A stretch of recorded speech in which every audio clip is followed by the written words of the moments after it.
Okay, now part 2 for chapter 9, supply chain management and logistic. So for the part 2, we will focusing on the logistic management and distributions management.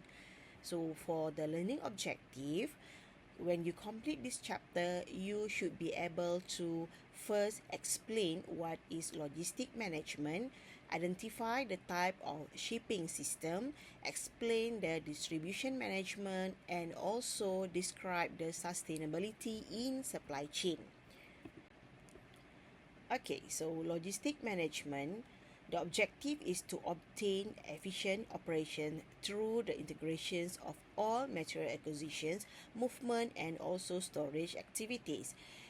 Logistic management also is a frequent candidate for outsourcing and allow competitive advantage to be gained through reduced cost and improved customer service.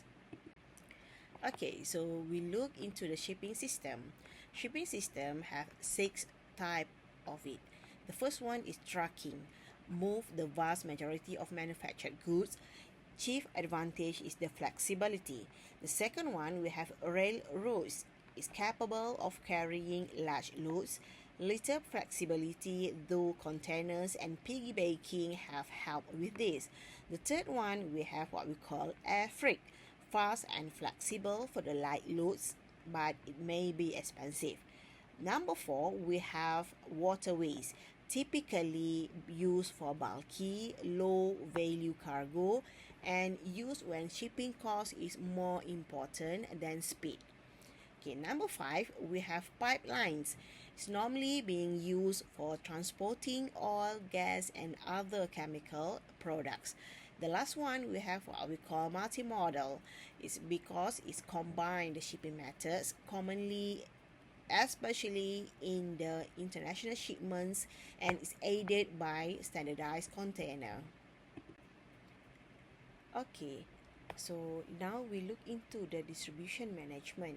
This is the outbound flow of product.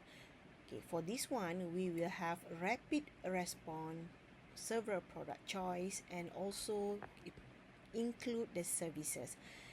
Increasing the number of facility generally improve response times and also customer satisfaction, but the total costs are important.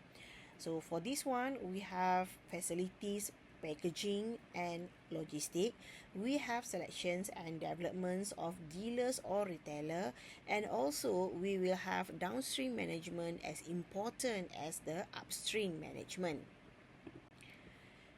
Okay, now we go through the establishing sustainability in supply chain. So we have two, which is return or reverse logistics.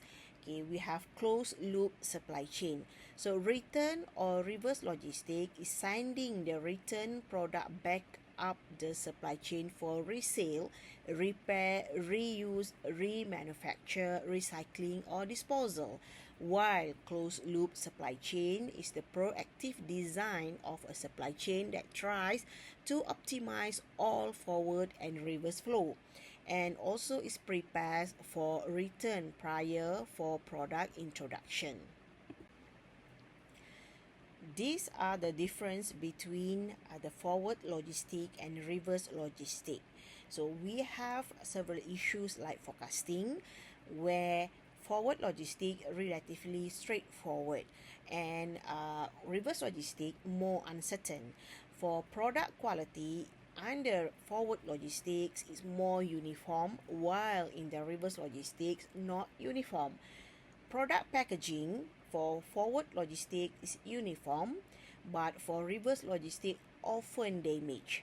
And pricing relatively uniform for forward, while for reverse logistic dependent on many factors. Speed for forward logistic often very important, while for reverse logistic often is not a priority. The distribution cost for forward logistic easily visible, but for reverse logistics is less directly visible.